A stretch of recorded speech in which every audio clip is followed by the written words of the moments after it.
Social en el 102.5 de la banda de frecuencia modulada.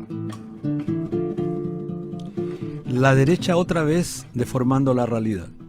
El triunfo del rechazo del 4 de septiembre pasado fue el resultado de una larga campaña desinformativa que comenzó el día primero cuando se constituyó la Convención Constitucional. Se trataba de impedir, antes de conocer el reglamento de funcionamiento, que cualquier propuesta, toda vez que la derecha había sido reducida a menos de un tercio, impidiera una nueva constitución que alterara los privilegios que durante 40 años han disfrutado sin contrapesos los sectores oligarcas y empresariales del país. La derecha y la clase política en general sintió miedo a partir del 18 de octubre. Miedo, pues por primera vez en muchos años el pueblo, sin conducción política, cuestionaba el orden establecido con la posibilidad de hacer saltar en pedazos todos los privilegios del sector minoritario que ha concentrado obscenamente la riqueza en nuestro país.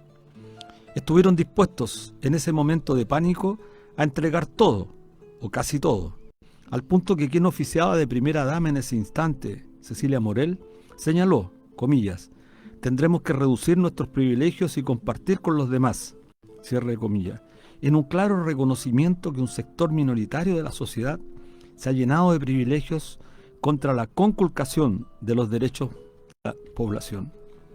El Acuerdo por la Paz y la nueva Constitución del 15 de noviembre es una respuesta a ese escenario de alta agudización social.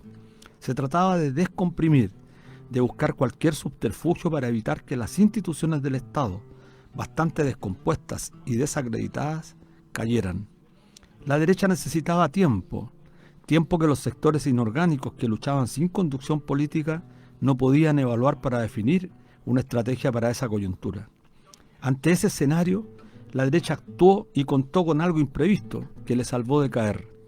El COVID-19 y el confinamiento de la población produjo la desarticulación y paralización del movimiento social. Ello, en lo absoluto, significó que las demandas más sentidas del pueblo como pensiones, salud, educación, vivienda, hayan quedado en el olvido.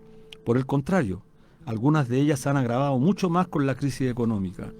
Sin embargo, la derecha no se ha detenido y con sus medios de comunicación funcionales a los grandes conglomerados financieros y económicos del país, ahora se ha dado la tarea de interpretar la votación del rechazo con el propósito de detener cualquier reforma social. Así, han interpretado que el triunfo del rechazo es una señal que la ciudadanía no está contra las AFP, ni tampoco contra las ISAPRE, que en realidad lo que la gente quiere es mejorar un poco sus condiciones de vida y para eso están dispuestos a usar los caudales públicos destinados a múltiples fines para seguir manteniendo la política que el pueblo condenó y que se expresa en este Estado subsidiario, o sea, la transferencia de recursos públicos para mantener industrias parasitarias privadas. Para ello necesitan seguir adelante con su campaña de debilitamiento del actual gobierno. Se han dado cuenta que funciona, pues cada vez que golpean al gobierno, este se corre más a la derecha y de paso relativiza los compromisos programáticos prometidos en la campaña. Necesitan para esta estrategia validar algunos nombres que le den garantías. ¿Qué mejor que alguien representativo de los 30 años, o sea, de la ex Concertación? Hoy, junto a Mario Marcel, levantan el nombre de Carolina Toá. Luego que la derecha la sepultara con infinidad de acusaciones de corrupción en su paso por la alcaldía de Santiago, hoy los medios la denominan, comillas, la ministra del cambio, cierre de comillas, y le asignan una popularidad superlativa. Dicen que su respaldo pasó en un mes de 45 a 56%, en circunstancias que esas mismas encuestas le dan solo un 26% de aprobación al presidente Gabriel Boric. ¿Cuál es el objetivo? Instalar una contraparte legitimada no por el pueblo, sino por los empresarios, y así negociar algunas reformas acotadas a sus intereses. La derecha no descansa. Las fake news son la estrategia que le ha dado hasta ahora buenos resultados. Dependerá de la ciudadanía dotarse de una alternativa que enfrente a este sector social que por más de 40 años se ha opuesto a la justicia social.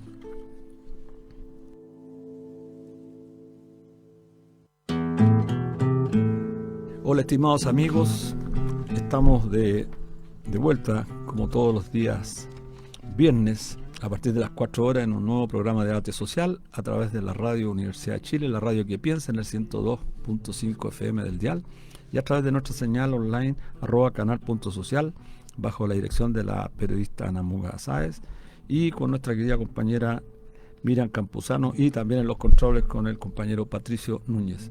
Así que, Miriam, ¿cómo estás? Hola, buenas tardes. Saludar a todos los que nos escuchan cada viernes este debate social, el programa pensado para la gente común que se interese en estos temas. Muy interesante, Luis, la introducción que acabas de hacer, y a la vez es preocupante porque parece que en Chile tenemos la deformación de olvidarnos muy rápido de lo que nos ha pasado. Nos metieron al congelador 2 años, como tú bien lo decías, porque vino el COVID-19 y obviamente amenazaba a los seres humanos, pero la derecha gobernante en aquel tiempo hábilmente usó este tema para confinarnos, para meternos miedo, para aprovecharse de tantas cosas y de la revuelta social popular que se levantó con el llamado estallido social o revuelta popular. Bueno, es preocupante todo lo que dijiste. Parece que nos olvidamos prontamente de las cosas. Hay que rememorar, recordar todos los días para que no se nos olvide que el 18 de octubre fue el surgimiento de un movimiento popular en Chile que demanda derechos tan importantes como pensiones, salud, educación, vivienda, y que desgraciadamente a la fecha no han sido resueltos. Tal cual, los y las trabajadoras, los pobladores nos damos cuenta de que hasta el día de hoy no se nos ha resuelto, por ejemplo, el tema de las pensiones. Las pensiones cada vez son más bajas. Así es. Somos los que cargamos con las pérdidas de las AFP, mientras las administradoras de fondos de pensiones se reparten insólitas, estratosféricas cantidades entre sus directores como ganancia, y los cotizantes somos los que seguimos cargando entonces las pérdidas. Así es. Lo mismo que pasa con el tema de las ISAPRES. Por las ISAPRES recordemos que estaban a punto de quebrar y mágicamente ganó el rechazo, y las ISAPRES ahora nos subieron los planes, tienen ganancias estratosféricas, y todo se olvidó. Así es. Bueno, te quiero llevar a otro tema. Esta semana inició con una movilización que trajo mucha congestión en algunas vías por la manifestación organizada del movimiento No Más TAC. Otro de los cánceres que sufrimos acá en Chile. No Más TAC, en protesta por la demora del gobierno de presentar proyectos para la condonación de muchas de sus deudas. Recordemos que algunos pequeños y trabajadores hogares se mantienen gracias a su furgoncito o su pyme pequeña. Bueno, ese es un tema relevante. Si bien es cierto, quizás algunos sectores no lo sientan como propio porque no transitan permanentemente por las autopistas que son pagadas. La verdad, y creo que es importante relevarlo a un nivel de importancia, la usurpación del espacio público, las carreteras en este país, los caminos son caminos públicos, nos pertenecen a todos, y bajo esta lógica monetarista que se ha instalado en nuestro país durante tantos años bajo el gobierno, de Ricardo Lagos, se concesionaron estas carreteras con un propósito que dentro de la lógica actual parecía coherente: mejorar las autopistas, mejorar el libre tránsito, es decir, acotar los tiempos, de eso no cabe ninguna duda, pero ello significaba un tiempo determinado de entrega a ese, insisto, espacio público a las concesionarias, de forma tal que una vez que se pagaran de la inversión que hicieron, estas retornaran al aparato público. Sin embargo, llevamos años y cada vez con un deterioro del servicio que aumenta en detrimento de la gente, con estas multas que son francamente increíbles. Sí, y que además son una traba para muchos que quieren incluso sacarle el permiso de circulación. Pero lo que llamaba la atención de esta movilización es que no atacaba el problema, atacaba como los problemas de ahora. Sí. Pero la verdad, lo que está mal es la concesión, como tú dices, de las vías públicas. Bueno, la autopista, Miriam, para nuestros auditores, las autopistas urbanas suman en 5 años 1.234 millones de dólares. El negocio de las concesionarias a cargo de las carreteras resulta ser provechoso para algunas empresas que recuperan el doble, hasta 14 veces el monto de inversión en una determinada ruta. Entonces esto ya no solamente obsceno, es decir, la usurpación del espacio público con fines absolutamente privados, con un servicio que se deteriora día a día, es la tónica de lo que se está imponiendo lamentable y desgraciadamente en nuestro país. Así. Vamos a con nuestro... Bueno, otro tema que quería plantearte que tiene que ver un poco con esta idea, con esta estrategia de las fake news, es justamente lo que ocurre este domingo en un país tan importante, el más grande de Sudamérica, de Latinoamérica, Brasil, que se realiza la segunda vuelta presidencial. Está complicado el escenario, pues si bien Lula tiene ventaja, la campaña sucia de la derecha, especialmente que conocemos, para nosotros ya no es sorpresa, tiene un componente que puede desequilibrar. Luis Ignacio Lula da Silva tiene el 50% de las intenciones de voto y el presidente Bolsonaro el 43% en un sondeo divulgado este lunes. Es decir, a 6 días de la segunda vuelta de las elecciones presidenciales puede pasar cualquier cosa. Sin duda, y la derecha es experta en trabajar el tema de la fake news, del big data. Entonces hay harta cosa que todavía no se ve y que nos tiene alarmados también y expectantes del resultado del vecino país, porque por experiencia propia lo hemos vivido, terminamos eligiendo el mal menor y resulta que después nos arrepentimos. Ojalá Lula, de llegar a ser presidente, de verdad mantenga sus propuestas de gobierno, porque va a tener que hacer ciertas concesiones y alianzas con sectores que no están debidamente identificados con las mayorías. Bueno, ese es un tema relevante. Lo dijimos la semana pasada y lo hemos dicho en muchas ocasiones, que los pueblos, para no hablar solamente del mundo del trabajo, los trabajadores, trabajadoras, los pueblos, votan por aquellos sectores progresistas que prometen y anuncian en sus programas transformaciones importantes para cumplir con la satisfacción de necesidades que el pueblo demanda. Sin embargo, muchos gobiernos llegan a ocupar el cargo, bueno, y empiezan a desconocerla al poco tiempo, y eso genera mucha frustración. Por eso, el avance permanente de la derecha en países como Suecia, Italia, ya lo dijimos, bueno, y en Chile estuvimos a punto prácticamente de tener un candidato de la ultraderecha. Esperemos que el vecino país no corra nuestra misma suerte. Y en materia relevante tenemos que la próxima semana el gobierno del presidente Gabriel Boric anuncia la reforma previsional tan ansiada y por tanto gobiernos anteriores también, que no ha visto la luz porque realmente no termina con la tragedia de que son las AFP para los cotizantes, sino que las mantienen. Bueno, eso es relevante. Pasó el gobierno de la presidenta Bachelet, Sebastián Piñera, y ahora estamos con Gabriel Boric, y en realidad las pensiones o el sistema previsional, que ha sido un rotundo fracaso, no cambia, porque detrás de las AFP están quienes se financian con este ahorro: los grandes grupos económicos, los bancos, las compañías de seguros, los fondos de inversión. Entonces ha sido un negocio de una industria, que hay que decirlo, parasitaria, que no genera riqueza. Mira, un solo dato para nuestros auditores creo que es relevante. Los resultados del sistema actual para las AFP, desde el año 2011 al 2021, es decir, en 10 años, el ROE, que se conoce como el promedio de utilidades o rentabilidad sobre el capital, el sistema ha generado un 22,5% en estos 10 años de rentabilidad. Es una industria que gana más que la banca en términos relativos, porque la banca gana mucho más en términos numéricos, pero medido por el capital, las AFP ganan mucho más que los bancos, al punto que Modelo, la AFP, una de las nuevas, no tan antigua, obtuvo de rentabilidad en estos 10 años 76% sobre el capital.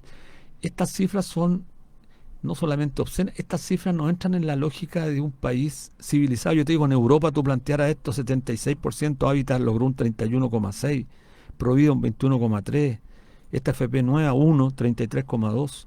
Entonces, obtener esta rentabilidad en momentos en que los y las trabajadoras, que son los que generan este ahorro, la están pasando muy mal, porque además obtienen pensiones absolutamente miserables. La industria que administra, por la cual le pagamos, tenga este nivel obsceno de utilidad, es lo que hay que cambiar.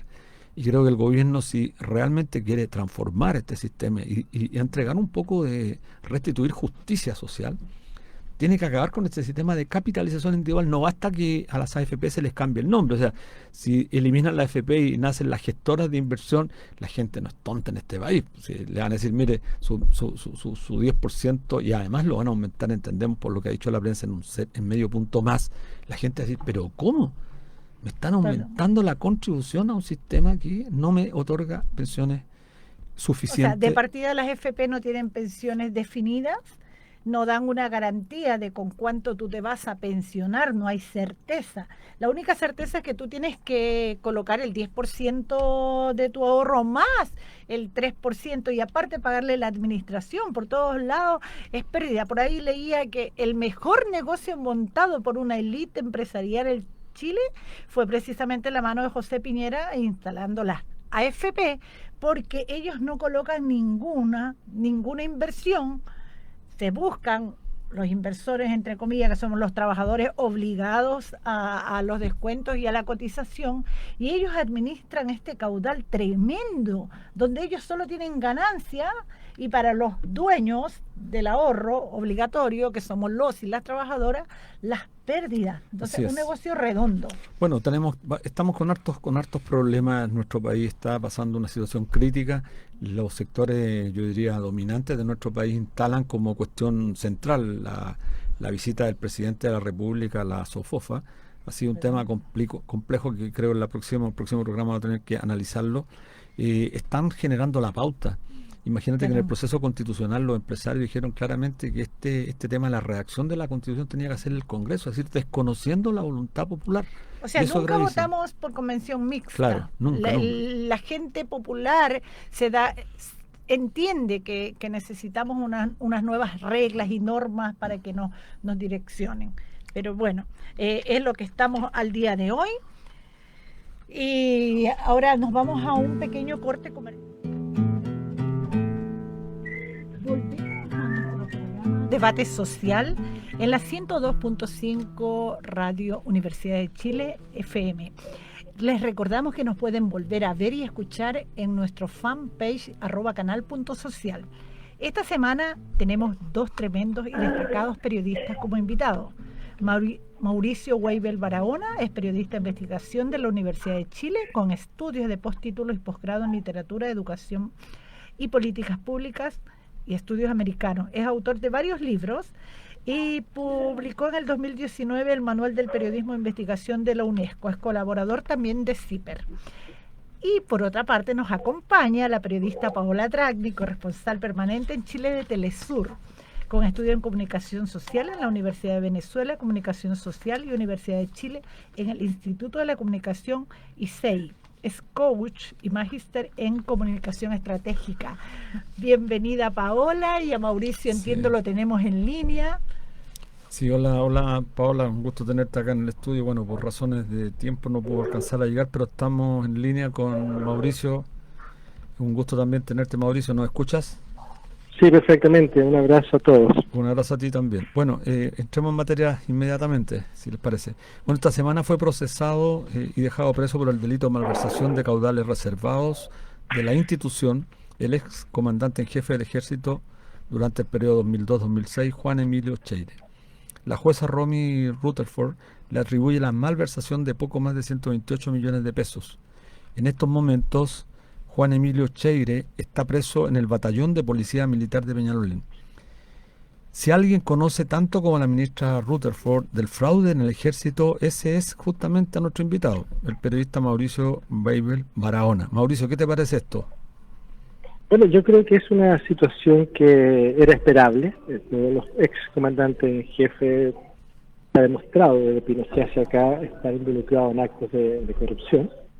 En el caso de los ex comandantes en jefe posteriores a Pinochet, los cuatro que están procesados hoy día, que son Zurieta, Cheire, Fuentealba y Oviedo, están procesados por montos que en conjunto suman casi 10.000 millones de pesos, ¿no? En el caso de Cheire es el monto que se imputa, es el más pequeño, pero recordemos que Oviedo y Fuentealba están imputados por montos que superan los 3.000 millones de pesos. Así es. Investigados, digamos. Bueno, no sé, Paola, ¿qué te parece esta situación que está viviendo el país, que desgraciadamente no adquiere la relevancia pública que merece el tema? Toda vez, como decía bien Mauricio, Juan Miguel Fuentealba por 3.500 millones, Humberto Viedo por 4.500 millones, Óscar Izurieta fue procesado por más de 6.500 millones. Estamos hablando de cantidades que son estratosféricas y que seguramente la tropa, los soldados comunes y corrientes, los pelados, como solía decirse en el pasado, no tienen ni idea de esto. Bueno, así es, un gusto saludarlos y nada, yo más que hacer un comentario me gustaría también sumarme a las preguntas a Mauricio, porque Perfecto. es increíble escuchar los montos, ¿verdad? Y ver que ni siquiera sabemos qué pasó muy claramente con esos dineros, además. Entonces, Mauricio, si no fuera por ti, la verdad es que la opinión pública y las y los chilenos no conoceríamos o no hubiéramos conocido tan rápidamente como se logró, porque es probable que hubieran pasado décadas antes de que se conocieran estos desfalcos. ¿Por qué la prensa no se vincula con este tema como el escándalo que realmente es? ¿Qué es lo que pasa ahí a tu juicio como investigador de este asunto? Bueno, mira, aclaremos primero de qué estamos hablando, ¿no?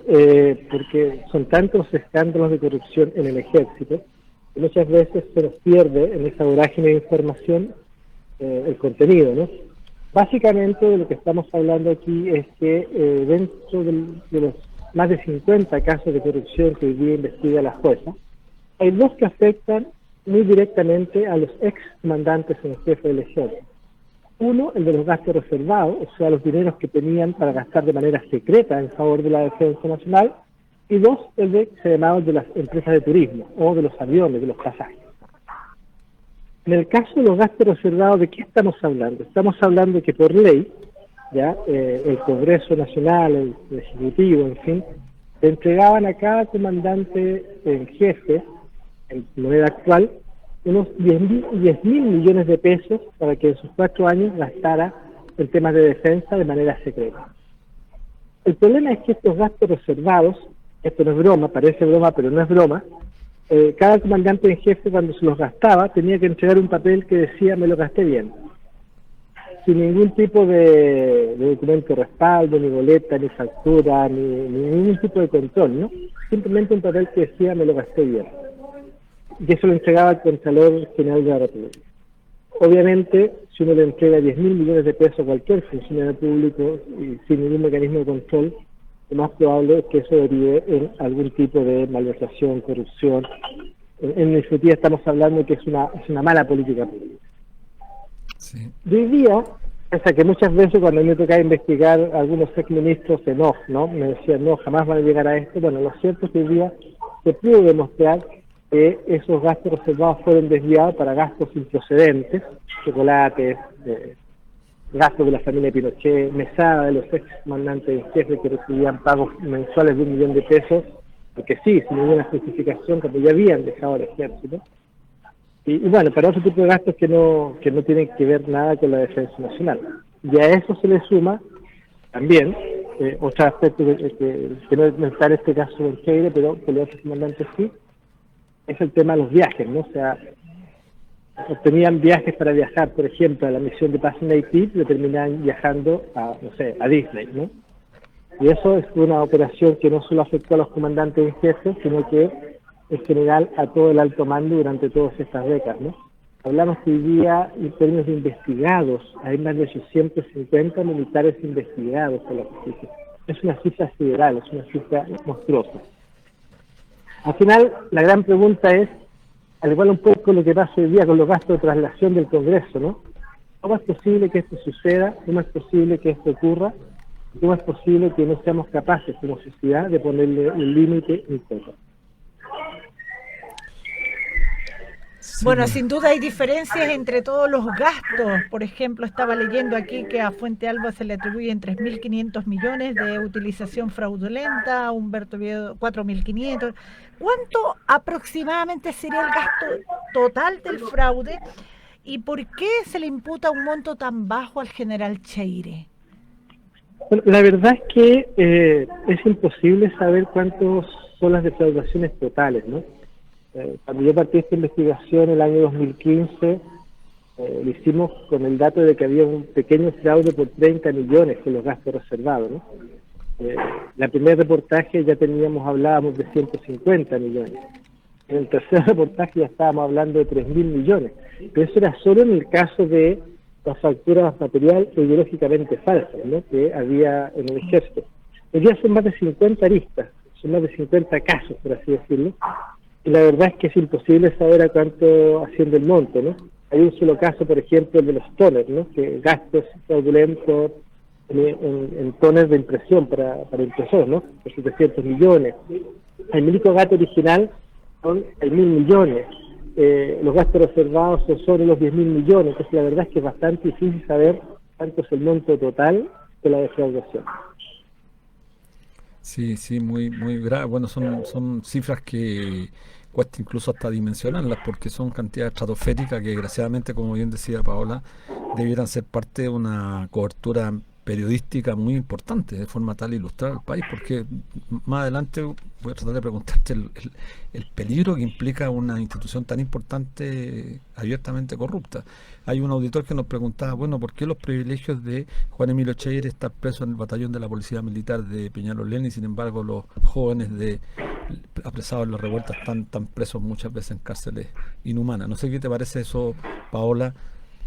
Es que estamos en un país donde se instala el patrón del privilegio. O sea, cuando nosotros vemos la cobertura que se le da, por ejemplo, a la detención de un vendedor de libros en la calle, o de frutas, de verduras, a la miel mapuche que venden lechugas en Temuco, se les trata de una forma completamente distinta. Entonces somos un país que funciona a través de las castas, y las castas la vemos en las coberturas de los medios, en la aplicación de la justicia militar. O sea, es una cosa que no hemos logrado en 30 y tantos años de democracia abrir. Y a mí me sigue preocupando el tema de los medios de comunicación. La investigación que abre Mauricio como periodista le significó una serie además de persecuciones. El ejército no solo responde brutalmente a cualquier intención de investigación, sino que además se le aplica espionaje. Mauricio fue espiado, seguido, amedrentado justamente por esta investigación.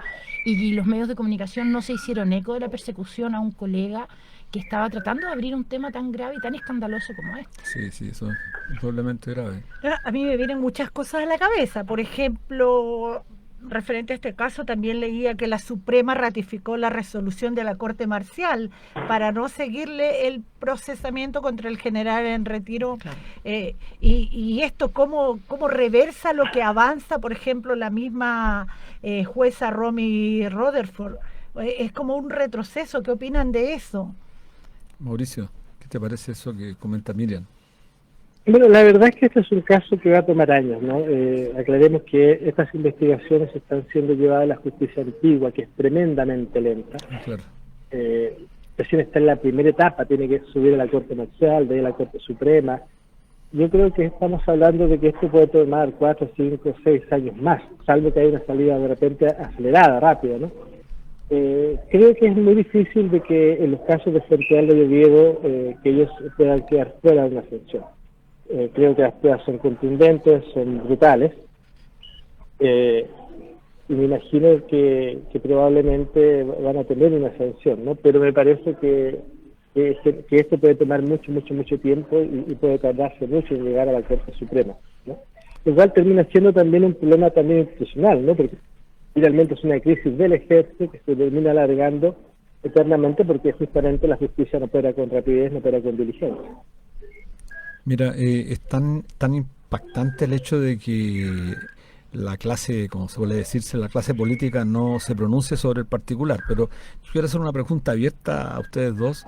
Hay un video del 2019 que anda circulando por las redes sociales, donde el ex fiscal Carlos Gajardo les dice en su cara a los senadores Lagos, Weber y Chaguán, no sé si lo han visto, que la gente no cree en la clase política, entre otras cosas porque se coludieron en forma transversal para elegir un fiscal nacional que no investigara el financiamiento ilegal de la política, y dice una frase que es tremendamente importante, una frase para el bronce, comilla, cuando hay un delito tiene que haber castigo, la impunidad es lo peor que le puede pasar a una sociedad. ¿Qué te parece esa frase del ex fiscal Carlos Gajardo, Paola, para que después Mauricio nos dé su opinión?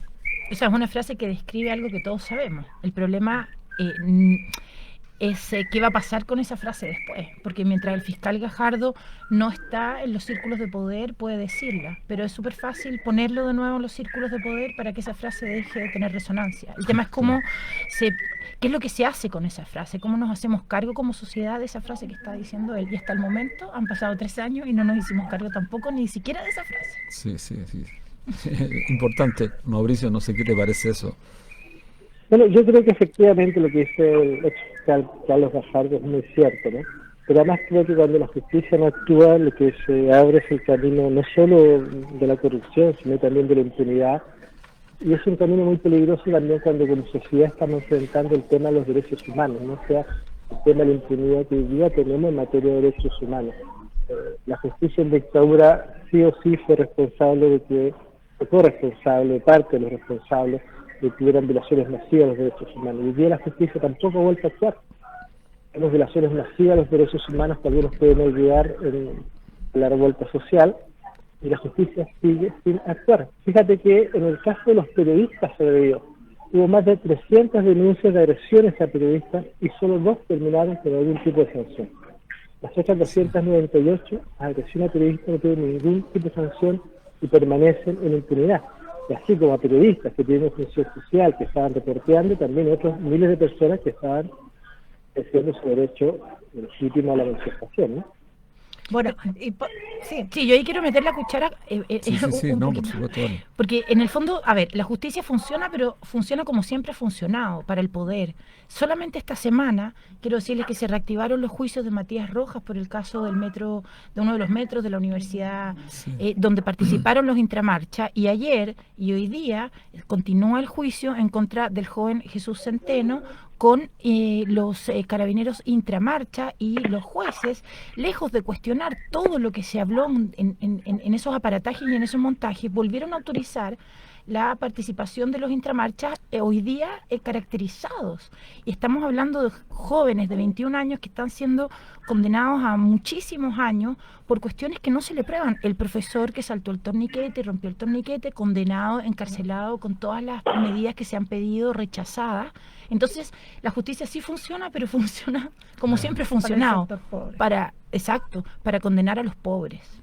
Sí, Mauricio. No, yo le quería cambiar el tema a Mauricio por el caso Paco Gay. La cantidad defraudada asciende ahora a 62 millones de dólares, lo que según decía un flyer de Fundación Sol, en plena pandemia. Ese monto habría alcanzado para financiar una renta básica de emergencia de 500.000 para aproximadamente 16.750 hogares, más o menos por 6 meses. ¿Cuánto daño le han hecho a la sociedad todas estas defraudaciones de estas instituciones que se supone deben velar por la mayoría? Es un país que a contar de hoy tenemos ejército, instituciones corruptas. ¿Qué opinan ustedes? Bueno, mira, yo creo que una de las situaciones más complejas que tenemos es que efectivamente la corrupción ha avanzado sin mucho contrapeso, sin mucho... A ver, para decirlo claramente, el hecho de que el fiscal Abbott decidiera no investigar, no perseguir la corrupción política, bueno, eso implica que hoy día volvemos a tener señales, signos de eventual corrupción política cuando vemos que hay diputados que se gastan millones de pesos en traslación, ¿ya? Sin justificación. Y creo que también es muy grave, ¿no?, que el actual gobierno, por ejemplo, mantenga en su cargo a un general director imputado por violación a los derechos humanos, cuando lo que dice la prudencia es que alguien que está siendo investigado por violación a los derechos humanos no debiera seguir en el cargo público. O sea, es ridículo. Alguien porque escribió algo hace 20 años en Twitter tiene que presentar una denuncia, pero si alguien está al mando de una institución, fue lesionado 400 policías, se puede mantener en su cargo.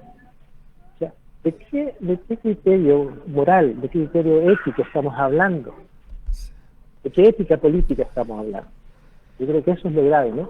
Porque si como sociedad no somos capaces de establecer ciertos límites, ciertas fronteras, ciertas líneas éticas, el futuro del país no se ve muy bien. Sí, muy interesante esa suerte de analogía que haces tú con el tema de los ministras que borraron los Twitter porque, bueno, descalificaban a Carabineros en circunstancias que el director general de Carabineros sigue en el cargo ratificado. Y aprovecho de preguntar en el mismo sentido, ¿Cómo puede el gobierno? Y aquí yo creo que tenemos que tener una posición, porque desgraciadamente estamos frente a un gobierno que llegó con una alta votación al poder. Recordemos, no perdamos de vista que Boric es uno de los candidatos que llegó a la presidencia con la más alta votación. Y solamente comparable a la de Patricio Aylwin, pero en términos porcentuales era más grande la de Aylwin, pero este número de personas es la más grande de la historia. ¿Cómo es posible que a 6-7 meses no haya una oposición? O sea, la oposición que hay en este país de derecha, pero no hay una oposición respecto a estas materias. O sea, ¿quién representa, por ejemplo, la voz de Mauricio Weibel en este tipo de investigaciones? ¿Quiénes representan o nos representan cuando queremos develar aspectos que hacen y que ponen en peligro la democracia? Porque si se pide respeto para Carabineros, ¿qué estamos diciendo frente a la impunidad? Si la impunidad sigue permaneciendo en este país, bueno, es grave, como lo decía el propio Carlos Gajardo. No sé, Paola, ¿qué dices tú? Mira, yo creo que cuando tú dices que el porcentaje de votación es solo comparable a Patricio Aylwin, yo me atrevo a decir que no es solo el porcentaje lo comparado a Patricio Aylwin. La dinámica de las fuerzas políticas que se está dando en Chile hoy día es muy similar a lo que ocurrió en los años 90. Y el silenciamiento que están teniendo espacios que son más críticos de un gobierno que está cometiendo algunos errores, como por ejemplo lo del general que bien explicaba Mauricio, ¿verdad? Están siendo silenciados. Entonces no solo es la votación respecto de Boric, sino también la mecánica de las fuerzas políticas. ¿Se puede tener una oposición a un gobierno con el que uno comparte espacios ideológicos sin que ese gobierno se sienta herido? Yo dejo abierta esa pregunta, porque esa pregunta los movimientos sociales yo siento que tenemos que hacerla y los periodistas también tenemos que hacerlas. ¿Cómo se hace una nota crítica a alguna área de la gestión del gobierno sin que el gobierno se ofenda? Porque los periodistas no hacemos relaciones públicas, hacemos periodismo, se supone. Sí, bueno, la obsecuencia ha sido quizás la práctica más que más detrimenta la condición de los gobiernos cuando quieren implantar o imponer sus programas políticos. No sé qué te parece eso, Mauricio, que reflexiona Paola. Bueno, yo la verdad siempre trato de una posición de absoluta independencia frente al poder, ¿no? Quizás soy más anarco. Yo creo que en definitiva los periodistas tenemos que tener siempre una posición de absoluta independencia del poder, que nos guste o no nos guste. Sí, el poder independiente que él ejerza es el poder, y rápidamente quienes están en esas posiciones actúan con esas lógicas, ¿no? O sea, el mismo candidato que le decía al presidente Piñera que lo iba a perseguir es el mismo luego presidente que mantiene al jefe de la policía en su cargo, ¿no? Yo no lo confundiría con lealtades, y no porque uno no las tenga, sino que creo que las lealtades son conceptos principios valóricos, la posición que uno tiene como periodista, pero no es una lealtad ni mucho menos a un gobierno ni a un movimiento político. Sí, totalmente de acuerdo. No sé, Miriam. Yo le quiero preguntar algo a Pao, que ella es experta. Tú como periodista de terreno que capturas la noticia, ¿por qué este tipo de noticias se la da en los medios masivos como en bajito, como por debajito? Como en la winchita. Sí, no sería motivo para sendos reportajes televisivos especiales de prensa, pero en Chile se informa bajito de todo esto que está pasando en el ejército. Mira, yo tengo una posición, pero a mí me gustaría también escuchar al Mauricio en esto, porque él es el que abre esta investigación. Entonces, una investigación tan tremenda como esta, que ha tenido las consecuencias que ha tenido personalmente para él, el que no se haga eco el resto de la prensa es dramático, pero tú prendes cualquier canal de televisión y están 1 hora y media hablando del motochorro o de la señora que vendió el... Entonces, la justicia va orientada a castigar a los pobres y los medios de comunicación también castigan a los pobres. Yo un poco decía esto de la, entre comillas, lealtad, como jugando con la ironía, ¿no?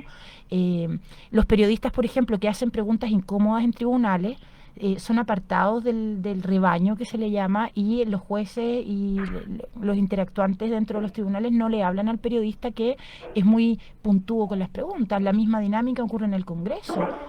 Tú haces una pregunta en un rebaño de periodistas en el Congreso, algún diputado, algún parlamentario, sea o no, digamos, del sector político que a ti te puede agradar más que otro, pero haces una pregunta periodística y eres censurado, eres apartado. Yo he sido sacada de conferencias de prensa por hacer preguntas incómodas a, por ejemplo, personas del Partido Socialista, y me han sacado.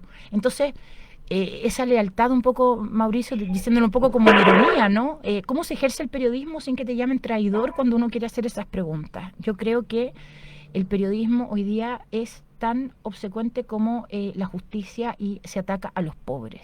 Es súper fácil cubrir una noticia de una mujer que vendía lechugas en el Paseo Humada o frutas cortadas para la hora de almuerzo o rolls o sándwich todos los días. Carabineros golpea a esas mujeres que venden almuerzos ilegales, ¿cierto? Los venden ahí.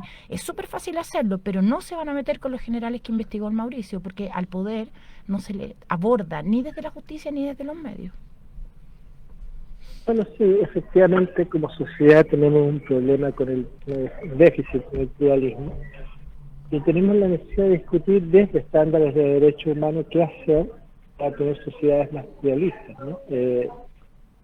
Por otra parte, efectivamente, ¿no? Yo recuerdo cuando empezamos a publicar, que me tomó 6 meses que algún medio quisiera publicar la historia del Milico Gato, porque finalmente lo hicimos con los amigos del declino, y que después tuvimos otros 6 meses más, o 8 meses, en que ningún medio publicaba la historia. Era la paradoja que tampoco ninguna autoridad hablaba del tema, ¿no? El primero que habló del tema fue Gómez, Juan José Antonio Gómez, ministro de Defensa, y para decir que no, que había un pequeño desfalco, que no era relevante, que estaba todo bien. Una declaración por lo demás vergonzosa, a mi modo de entender. Pero además de eso, creo que el problema que tenemos hoy día es que los medios de comunicación, los grandes medios, son propiedad más de las grandes fortunas del país. Y eso complica mucho el debate democrático, eso complica mucho la posibilidad de tener un discurso pluralista, tolerante, diverso. Creo que eso es un gran problema. Y creo que también que es un problema que la televisión pública no cumple su función. O sea, si yo veo televisión nacional, no sé cuál es la diferencia entre esa televisión pública y un canal privado. No cumple la función de generar espacios para el diálogo, espacios para la tolerancia, para la inclusión, para el fortalecimiento de la democracia. La televisión pública está en un muy mal momento, de modo de ver. Sí. ¿No tienen la impresión ustedes, Mauricio y Paola, de que en realidad lo que está ocurriendo es que justamente la estrategia comunicacional de los sectores dominantes de la derecha justamente pasa no solamente por apoderarse de los medios, si ya lo tienen apoderado, se han apoderado hace mucho tiempo, sino que la estrategia justamente responde o se corresponde con sus intereses en orden a establecer una verdad, una posverdad. Y nosotros lo decíamos al comienzo, esta posverdad pasa por analizar, por ejemplo, el resultado del plebiscito, el 4 de septiembre, la derrota. Entonces esta derrota es un triunfo de aquellos que no querían cambios. Y están instalando. Entonces la gente no estaba tan en contra de las AFP, no está en contra de la ISAPRE. Lo que la gente quiere es un poquito una modificación.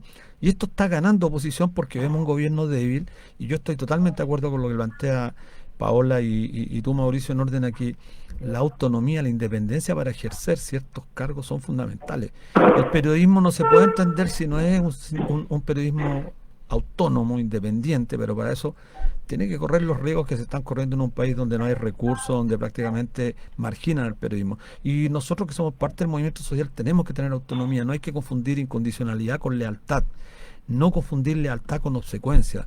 Y eso es lo que se ha acostumbrado en nuestro país en los últimos 40 años, que quien no aplaude, quien no está en sintonía con los gobiernos, bueno, pasa a ser un tipo anarco, lo descalifican, un ultrón, un extremista, etcétera, etcétera.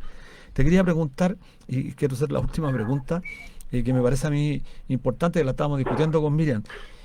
¿Cuál es el efecto para el país que la rama del ejército y carabinero para la estabilidad democrática? Porque no hemos dedicado solamente a analizar la corrupción en términos numéricos, o sea, que es grosero.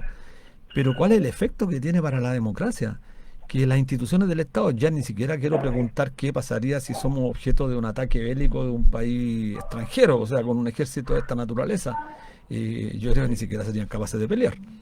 Entonces, bueno, ¿qué estamos financiando? ¿Qué tipo de ejército? ¿Qué tipo de carabinero? Porque efectivamente el carabinero raso que lo mandan a golpear a la mujer que vende fruta, claro, él no tiene la culpa, tiene un sueldo de 400 lucas, trabaja a ese ininterrumpidamente durante 24 horas.